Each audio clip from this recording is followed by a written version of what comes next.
Hey, everybody. Thank you for tuning in.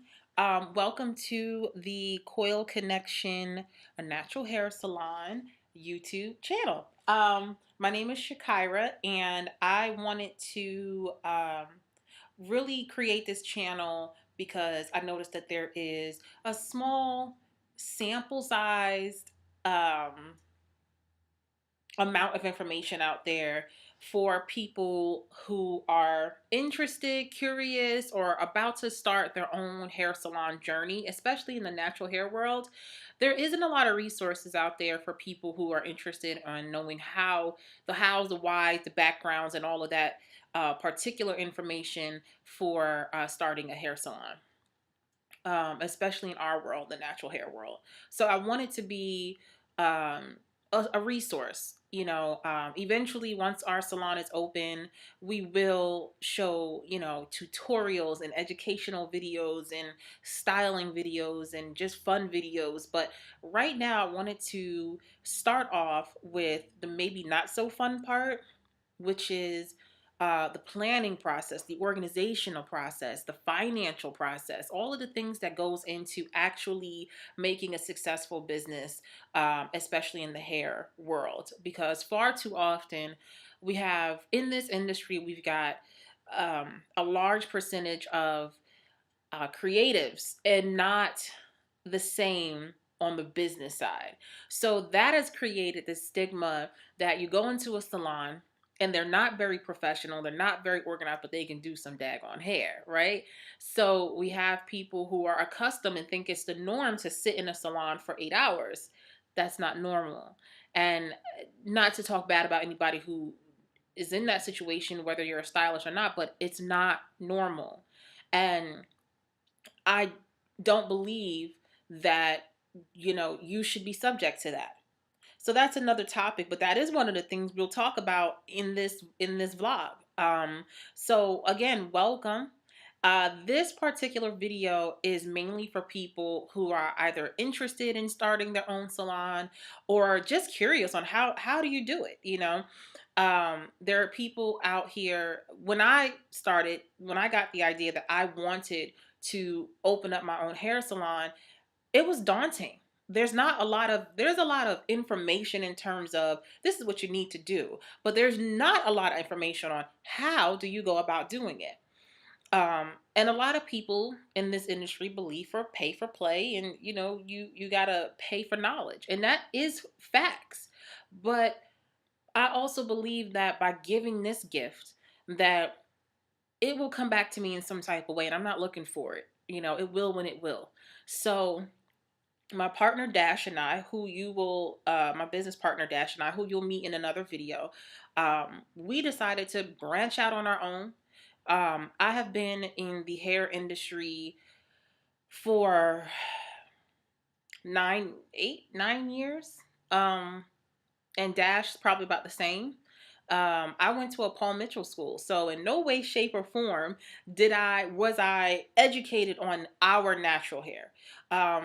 And the main reason why I chose to go to a school like that is because I felt like, well, I was born with it. I was born with natural hair. I know our hair, but there's so much that we don't know. There's so much that we're not educated on.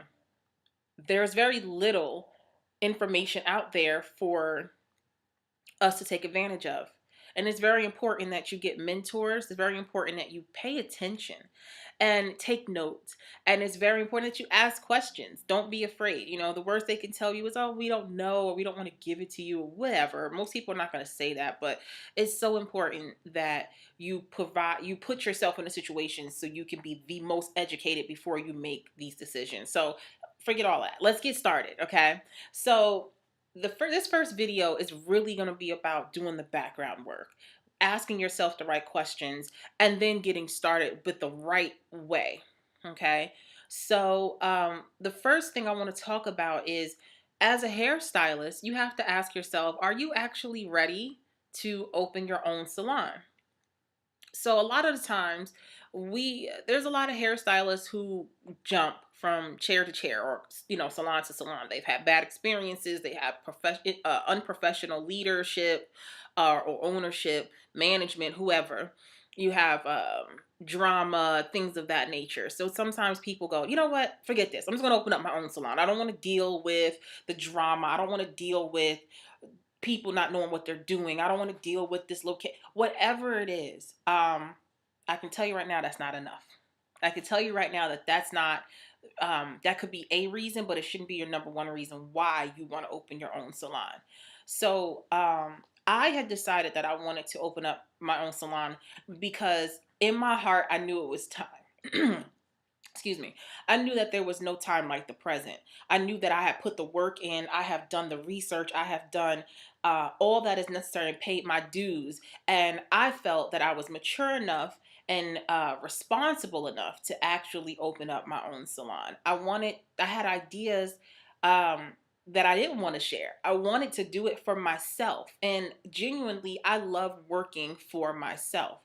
You know, when I moved to Raleigh from New Jersey, I came down here not knowing a soul. I came down here on a mission. And I said to myself, I'm going to come down here and work my tail off until I establish myself enough to stand on my own too. So I came down here on commission.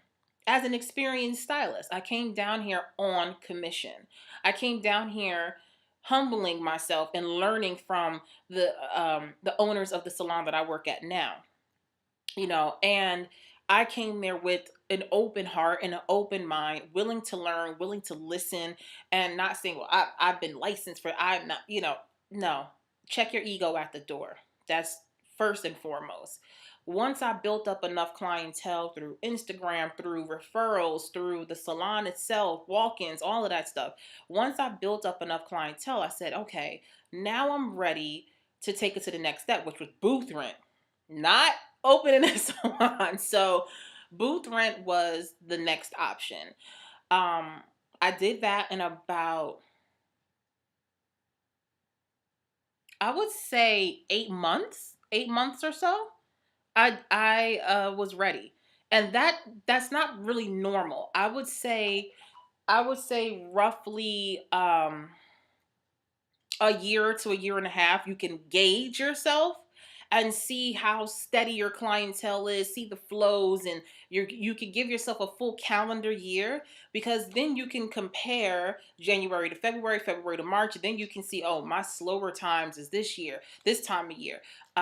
2 years is probably ideal, because now you can compare January to January, February to February, so on and so forth. You can see your year over year growth. You can see how well you've done. You can see areas of improvement. So those things are important before you decide to go to booth rent, because booth rent is all on you. No matter how much you make or don't make, you are required to pay that rent to the owners of that salon by the end of the week or month or whatever the setup is. So in my personal opinion, um 2 years for a brand new stylist is very good to gauge whether you're ready to go from commission to booth rent.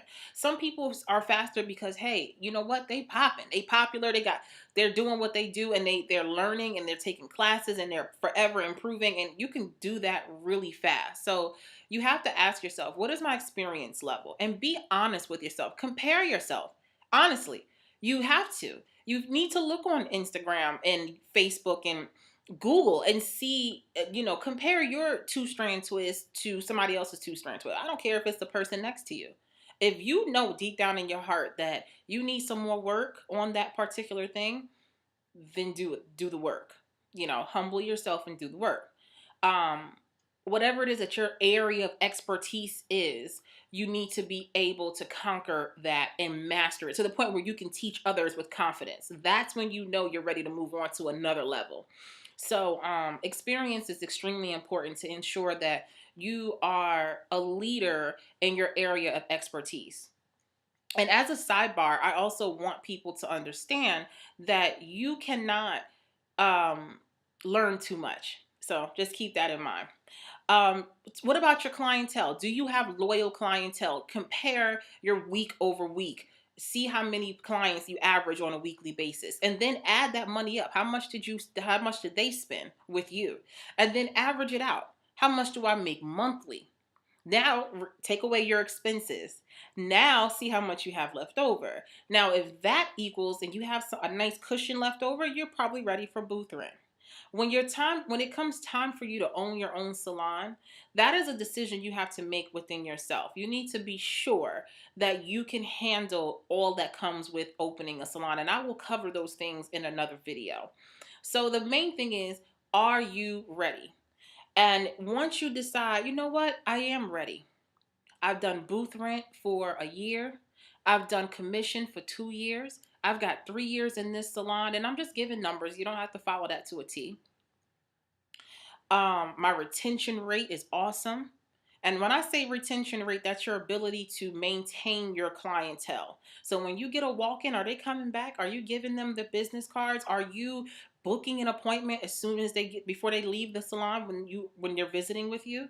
Um, is your retention rate like 85% or above? If so, then you're probably ready for the next level, whether that's, commission to booth or booth to ownership, you need to have a steady clientele. Period. You cannot rely on anybody else. You can't rely on other style. Oh, I'm gonna hire other stuff. You cannot. You need to be able to cover your bills by yourself. So you have to really ask yourself, are you ready? In the next video, I'm gonna talk about the living document, aka the business plan. um, Not a fun topic. Very, very detailed. But I don't want to talk about that right now. Please stay tuned for the next video. But this video is strictly to ask, are you really ready for the next step? Are you really ready to go from commission to booth rental and then booth rental to possible ownership? Or is booth rental where you might stay for a while? And there's nothing wrong with that, because we all can't be salon owners. And there's nothing wrong with that, because we need you. You are an integral part of every salon. You are the master stylist at that point. You are the people, the management. You're pretty much management. Once you're in booth rental for years and years and you've steady and you're like doing your thing, some people don't want the responsibility of management. And that's fine. This video is for people who think they want to go to the next level of ownership. So that's what we'll talk about, and I'll end it with that. Everybody, please have a blessed day. Be great. And stay tuned for the next video. Probably have on the same thing because I think I'm going to record it right now. So thank you guys so much for tuning in. It's been a pleasure. Peace.